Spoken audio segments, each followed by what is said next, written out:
Every week, we've been reviewing and reacting to my good friend Colin Cowherd's Herd Hierarchy, the top 10 NFL teams after week 6. His updated list. Let's take a look at who Colin has in his Herd Hierarchy this week. Hierarchy this week, I'm going to have a real accent with it. It is October and November defense is important. October, November football is different. In September, the weather's good. It's sunny. There's no wind. Last night, we saw our first cold weather game, crappy weather game. Football now changes. Physicality matters more. So when I did my top 10 today, I thought about being physical. So this is a weather. This top 10 is weather-oriented. Got it. Because I think football looks like one thing in September, another thing by late October, and a different game by November and December. And I think By the way, I don't agree with this really at all. Last night, the cold weather game. Here comes the cold weather. Football's going to change. Here's my herd hierarchy. Herd hierarchy. Time is now. Let's go. The top 10 NFL teams according to Colin. Number 10. Chicago Bears. They've held. I have the Bears at 10 in my power rankings this week as well. Look, what can you say? They're 5-1. I think Chicago sucks, but they're 5-1. So what are you going to do? They're winning despite not doing anything. I think Foles was pretty pedestrian and below average last week. They're winning games. Look, they're winning games. They could be 2-4, and somehow they're 5-1. So yeah, I have them 10 as well. All their opponents under 30, best in the NFL. I cannot unsee what they did to Tampa Bay. They pushed Tampa Bay around the field, induced 11 penalties by the Buccaneers. Tampa Bay was absolutely rattled, physically rattled against Chicago. I don't think they have a ton of juice offensively, but I think they're well coached. They've had a ton of juice. Not having a ton of juice is the understatement of the century for the Bears. Held opponents under 20 points in each of the last 3 weeks. I have Chicago at number 10. Rams. Why? Because they're favored by 5.5 over Chicago. I think I might have dropped the Rams for my top 10 this week. I think the Rams are good, but I think their ceiling is so low with Jared Goff. I think Goff and some of these quarterbacks are just obviously not where they need to be. They're obviously being coddled by their incredible play calling coaches. The Rams could beat people on like any given day, but as far as a top 10 team in the NFL, like when I think of the top 10 teams, I think of the top 10 threats, like the top 10 who can make some noise. I don't think the Rams can make noise. I don't think in the long run they're not there. Honestly, I said this on the podcast this week, but I think Sam Darnold would be a better fit in LA than Jared Goff. I would love to see if someone like Sam Darnold could have the play calling and the coaching of Sean McVay and the weapons that LA has. I think the Rams would be a really different team and a better team if they had someone like Sam Darnold. Over Chicago. That's what the analytic mavens and the odds makers think. They did not play well this week. And I know 4-0 against the NFC East. But something else about the Rams, if he's talking about like, October and all that stuff. The Rams have the hardest schedule travel-wise I've ever seen in the NFL. I think in the first 8 weeks, I'm trying to think what it was. We did the research earlier this week. They had something like 11 cross-country trips. They still have to go from LA to Miami and then to Seattle in back-to-back weeks. Like, that's insane. The amount of travel. I hope they have their Delta Air Miles because these Rams players are in the sky a lot. It is, you talk about like, I don't care how good you are. You can only go cross-country so many times before you're just exhausted. And the Rams, throughout the whole course of the season, they've played in Buffalo, in Philadelphia, in New York, twice, I think. Oh, no, they played one of the New York teams at home. In Miami.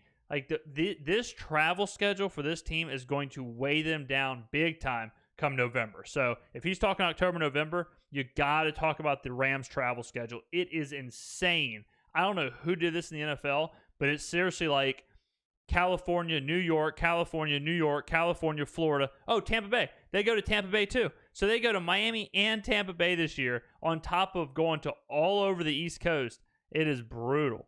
I think the defense is better than people give it credit for. The Niners were playing with absolute urgency Sunday. And the travel. I think this is a very good football team in a tough division. And they've had a lot of travel. This is a good football team. They're favored over the Bears. They can be explosive when Jared Goff has time to throw. I'll put the Rams at 9. I'm the best. I'm sorry. I put the Packers here. I think they're Ooh, damn, boy. He dropped the Packers from 1 to 8. I think I dropped him to like 4 or 5 in mine. The Packers, they are what they are. You know, like we saw their problems. They still are talented. They're still, getting some players back. Aaron Rodgers is still Aaron Rodgers, but they are not the 16-0, 15-1, 14-2 team that people thought they could be when they were undefeated. They got exposed in Tampa Bay. They came up against a really, really, really good defense in Tampa Bay, and that's it. And when you're like, oh, well, the Packers have the best offensive line in football, and then you see what a really good defensive line does to it, all of a sudden it doesn't look that great anymore, right? So Rodgers is going to have to be great for this team to be great. He was bad against Tampa, and the team was bad. The Packers are still fine. The Packers are still an above-average team, or very above-average team. They're still a true threat to the NFC. To represent them in the Super Bowl, in my opinion. I'm not writing the Packers off, but I do not believe they're in the same league as the upper echelon of teams in the NFL. September, early October team. I can't unsee them getting pushed around again by Tampa. Pushed around twice last year by San Francisco. Pushed around. Also, note about the whole October, November thing with Green Bay. Green Bay's field is really weird. The way they have heating underneath the field. So even though they play in Green Bay, most players say that playing in Green Bay is pretty warm because of the heating and all that stuff, but their turf or the grass or whatever they have going on is very slick. So Green Bay's home field advantage is more built into people being unfamiliar with the turf and the surface than with the actual cold or frigid of Lambeau Field. So that's something to think about too. You would think Green Bay, cold weather, blah, blah, blah, but it actually isn't that impactful as the actual surface of the field. Around by the Chargers, pushed around by Philadelphia. This is a football team that does not like to get into a fist fight. And now the weather changes. Now it gets cold. Now come the physical teams. Yes, Green Bay is fun in September and early October, but I think we have a football team that clearly doesn't have a ton of fight if they play physical football teams. That's what the NFL is starting Sunday and going forward. I got them at 8.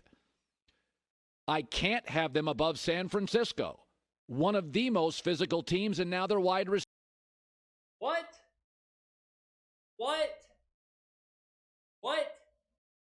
How the hell can anyone have San Francisco in the 7th as the 7th best team? Guys, this team is washed. This team is probably the worst team in the NFC West. They are not getting back 2 of their best defensive players this year on the defensive line. They are not getting more healthy as far as that's concerned. That is a year-long thing. Richard Sherman, I don't even know if he's going to walk again. I have no clue what happened after his injury. I haven't heard or seen anything about him. I think Mostert got injured this week. Garoppolo, we know how limited Garoppolo can be. Again, just like Jared Goff, Garoppolo is succeeding despite himself. He's succeeding because Kyle Shanahan is such a good play caller. This team isn't even close to being the 7th overall team. This team, for my money, is the worst team in the NFC West. And if the worst team in the NFC West is the 7th rated team, then I mean, what are you going to say? This is way off. And if you're talking about like tough teams, this team is like the least tough team. I got nothing for this. Receivers are getting healthy. Jimmy Garoppolo and Kyle Shanahan are now 4-0 against the Rams. This is a team, now, their top back is out for the next 3 weeks, and their schedule's not easy. But I look at Kittle, healthy receivers, Garoppolo better, best young coach in football, Kyle Shanahan. I don't want any piece of San Francisco going forward. Now, they're not going to have Bosa. The pass rush is not quite as good, but I like their physicality that was on display Sunday. I still like the Ravens a lot. I am concerned that Lamar's last 3 games. This is about right. This is about right. Ravens at 6. They're somewhere between 6 and 4. They are the Bills with a better defense. Lamar Jackson has to be an MVP candidate for this team to be good. They're not as good as they were last year, obviously. Maybe that's tape on Lamar. Maybe that's just, defense is getting used to him, seeing him again, whatever. The defense is real. But their offense is pretty limited. They really struggle playing from behind. They really struggle with all that. So I think the Ravens are good. I wouldn't necessarily want to play them, but I don't think that they're not where they were last year. I don't think they're really a true threat to a Super Bowl or anything like that. But they're a better Buffalo. Completion percentage under 60%. I think they're a very good football team. He is getting very casual in his delivery, a lot of sidearm stuff. They are not as explosive as last year, and what troubles me is their pass rush is wildly inconsistent, and they're not as good defensively. I don't know how Philadelphia got back into that game with Carson Wentz, Travis Fulgham, and that was it. It's a good football team, but Lamar feels like he's hit a bit of a ceiling, and I want him to get back on his throwings, getting sloppy, his drops, his escapability. He's moving too far out, too far right. They got to reboot a little in the next couple of weeks. Seattle, I like them. I have Seattle at 1 because Russell Wilson is playing outside of his mind. And I think people are kind of sleeping on Seattle offensively. This is by far the most talented roster Russell Wilson's ever had. I mean, this Seattle offense is real. You want to talk about, we talk about Dallas with how many weapons they have when they're fully healthy with CeeDee Lamb and Amari Cooper, Michael Gallup, and Ezekiel Elliott and Dak. When you talk about Seattle, you talk about Carson, Metcalf, Lockett, Russ. I mean, this team has weapons, speedy, explosive weapons. I'm not going to say they're like the Chiefs, but they're pretty similar to where it's like, hey, unless you're up by 50 with 2 minutes left, this game is never over. And if it's a close game, it's like old school Tom Brady stuff. If it's a close game and Russell Wilson has the football, I'm feeling pretty good if I'm Seattle. If it's a one-score game or less, 2 minutes left, and you have Russell Wilson, sure, feeling pretty good about that. Right now, they probably have the best quarterback, the best wide receiver in the NFL. All the defense has to do is be there. As long as they're not the worst defense, in the NFL, I think this team can really, really win. I think having them at 5 is way too low. They will have a problem with, defensively. Like you can't give up tons of points every single game and ask Russell Wilson to bail you out. But I just think this team is clicking, and they do have playmakers on defense. I mean, they do have guys on defense, the Jamal Adams of the worlds, and they do have people that if they show up, they're an explosive defense, even though they're not a consistent defense. So I like this team a lot until this team proves that they're not going to be able to do it. I'm going to keep ranking them in the top 3. I'd like to see them with Jamal Adams, and they really like some of their young defensive players. They'll get better as the season progresses. Their defense right now gives up 470 yards a game, but you talk about a king. Russell Wilson makes everything work. I trust Pete Carroll, Russell Wilson, DK Metcalf now is one of the hardest guys in the league to stop. I think Seattle's a team that has great leadership at key positions. They've got playmakers, Jamal Adams getting healthy, Bobby Wagner, Russell Wilson, DK Metcalf, and I think their young players, they're very encouraged by what they see with their young players. They'll only get better. Pittsburgh, they have playmakers everywhere. I love Pittsburgh. I think I have Pittsburgh at 3 this week. I love this team. Pittsburgh is like they're the squad. Their front 7 is so good. They get after the quarterback. You talk about a hard-nosed team. This is not a team you want to see because they're going to pressure your quarterback, and this is like the counter. This is like the counter for a lot of these teams. Right now in the NFL, you have a lot of teams with quarterbacks who are good and physically are good, like can make the throws, but if you pressure them, if you hurry them, if you hit them, they completely fall apart. LA, Frisco, Cleveland, these are teams where it's like, look, if you pressure the quarterback, you're probably going to win. Pittsburgh pressures the quarterback better than we've seen a team do in years. On top of that, they have a good enough offense, a sneaky good offense, a sneaky methodical offense. This team right here, way underrated. I love what Pittsburgh has going on. If the playoffs were tomorrow, it'd be hard for me to it'd be hard for me to pick someone besides Pittsburgh to win the Super Bowl. I just love what they're doing right now. I think they are rolling. Like Seattle, even though I have them one, Seattle's one of those teams where I can see them having a hiccup. I can see them, if someone stops Russell Wilson, or if he just has a bad game, or if the defense is that consistently bad, I can see Seattle struggling.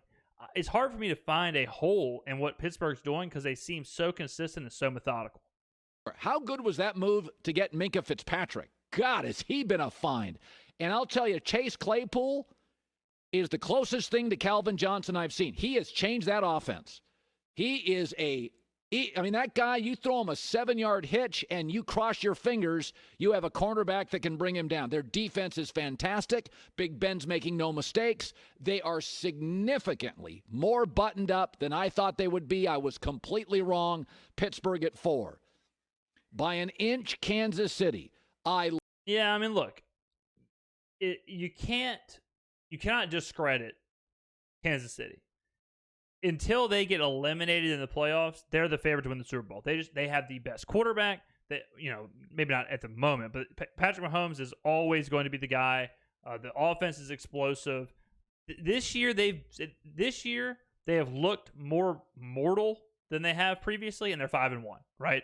They haven't played anywhere near the football we saw them play last year, and they're still beating everybody in front of them. So I think Kansas City is still like the perennial, hey, beat this team. Like Ric Flair says, to be the man, you got to beat the man. Kansas City is going to be the man until someone eliminates them in the playoffs. So I think, they're always going to be a top 3 team. Loved what I saw last night. I loved the running game. 245 yards. That is the most in the Mahomes era. There are some times defensively they worry me, and they can be a very first half average team. They have a plus 25 point differential in the first half this year. And when you consider some of the teams they played and their talent, they are a slow starting team that worries me. Tennessee Titans. I think Vrabel's the next. I think Vrabel, I'm with him here. I think Mike Vrabel is easily the most underrated coach in the NFL, and maybe like the next, not Belichick, but he's the next true great generational coach. I don't think there is a young coach in the NFL I would rather have right now than Mike Vrabel. He is winning games. He won that game last week. When he did the 12-man penalty on purpose to get the set of downs without wasting the timeout and all that stuff, and then he is thinking on a whole different level. He's making these bad coaches look so much worse. On top of that, if Tannehill can play at this elite level for the rest of the season, if Derrick Henry can keep doing what he's been doing his entire career, this team, you talk about buttoned up, this team is buttoned up. And I don't really believe in the whole, like, some team, like the physical thing. This is the NFL, they're all physical, but this is a team that is physical, knows what they're doing, knows who they are. The only thing I'd be worried about with this team is last year we saw in the playoffs, Ryan Tannehill totally vanished. Guy was throwing the ball like 5 times a game. So is that a thing where Vrabel doesn't trust Tannehill? Did he not trust him then but trust him now? So I need to see Tannehill do something in a big game. Not like a close game, but a big game. The same thing with the Bills. Josh Allen struggles in big moments. He seems to let the moment get way the better of him. So I'm still wondering that with Tennessee and to see what Tannehill can do, but if Tannehill can make that next step, then this team is real. This team in Pittsburgh, they're very similar. This team is a really, really, really good team. Great coach. They're 16-0 when Derrick Henry runs for over 100 yards, and we got to get over this thing on Ryan Tannehill. I don't care about the Adam Gase Ryan Tannehill. This Ryan Tannehill can play. He's a borderline Pro Bowler. He may not be borderline. He's a real quarterback. He's definitely a Pro Bowler right now. But my whole thing is just him in the playoff scenario. I think they're well coached. They're physical. They have an absolute feel for what they are and what they're not. Sometimes wide receiver can be sketchy. I think they're an excellent football team. Tampa Bay, because I think they're a more... What? Oh, baby. Oh. Whoa. Whoa, my God. Whoa. wasn't even thinking. About who could be number one. Oh my God, I was not expecting this. Oh, this is crazy. Okay, let's reel this in, guys. Let's reel this in. Tampa Bay is good. All right, let's not get that twisted. Tampa Bay is good, but the best team in the NFL? No. I'm actually kind of shocked here. Colin referenced this earlier in the show with the Niners when he said that he had to put – no, it wasn't the Niners. It was the Rams. And he said the Rams had to be at 9 because Vegas has them as a 5-point favorite against the Bears or something like that. No matter what happened last week, Vegas had Tampa Bay as a 3-point or a 2-point, I think it finished, home dog to Green Bay. So, yeah, the results are what they are, but you never overreact to the results. All right, like let's say because of what happened with the game, let's say they're closer to a pick or maybe even a slight favorite at home against Green Bay. Well, that completely throws all the stuff Colin said earlier out of the window. You know, if he's trusting the mathematicians and the people from Vegas, then that doesn't make any sense. I think I've said the same thing about Tampa Bay all year long. They are a really, really good defense. Maybe the best defense in the NFL. Is it that much better than Pittsburgh? I'm not so sure about that. Offensively, they ain't it. All right. Offensively, they are a paper champion. Even last week against the Packers. Offensively, not great. Offensively, nothing special. They need their defense more than any team in the NFL needs their defense. If their defense does not shut someone out, they do not have the offense to win these games. Been telling y'all, Tom Brady, Rob Gronkowski, Leonard Fournette, these guys, big names on the field, not big players. Gronk had a good game this weekend, one of his first good games in about 4 years. They're just not there. They're not there. I don't think they're going to be there. I don't think they're even the best team in the division. I think the Saints are better than the Buccaneers. I know that could be a homer type situation, but I think if they play 10 times, I think the Saints are winning more times than the Bucs. The Bucs are good. The Bucs are probably a playoff team. Better than the Steelers, better than all that. Just not there for me. Not there. This is a big time knee jerk reaction to me, and I don't fall in that knee jerk reaction kind of world. More gifted offensive team with a better defense than Tennessee. That team Sunday, what I saw Sunday. What? Wait. Gifted offensive team with a better Tampa Bay, because I think they're a more gifted offensive team. How about y'all answer this in chat? Quarterback, running back, wide receiver, who has the better group, Tennessee or Tampa Bay? Y'all answer that in chat. I think it's Tennessee. It's not even close. I don't know what he's talking about with the more gifted offense. I don't know what the hell he's talking about. I mean, Derrick Henry is leaps and bounds better than Leonard Fournette. Not even close. Tannehill is way better right now than Tom Brady. And then Evans and A.J. Brown. Evans is probably better, but it's pretty close, right? Like it's not some insane jump.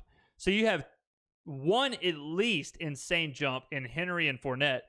In my opinion, one pretty big jump between Tannehill and Brady, and then pretty close from Evans and Brown. I mean, and then if you go coaches, Tennessee has the better coach too. So I don't know. I don't know. And that's just Tennessee, right? Like we could do that with other teams, and other teams are going to look even better. So this is a stretch. With a better defense than Tennessee. That team Sunday, what I saw Sunday, I think they have the best defensive coach in the league, Todd Bowles. I think their defensive front seven, now with McClendon, is going to be a nightmare. I think their secondary is underrated. I think now they're getting healthy on the perimeter. Gronk now is valuable. I think when Fournette comes back, it's Fournette, Ronald Jones, and Shady McCoy. I think they're deep at multiple positions. I think this, on their best day, is the best football team in the National Football League. Ooh, man. And I know most of you think I'm nuts. Yeah, They can play physical. I They do. can play finesse. They can play home. They can play road. And they're getting better. Tampa Bay #1. Hi, everybody. I don't know, Colin. You had me, brother. You had me until that, but I don't know about that one, my boy. I don't know.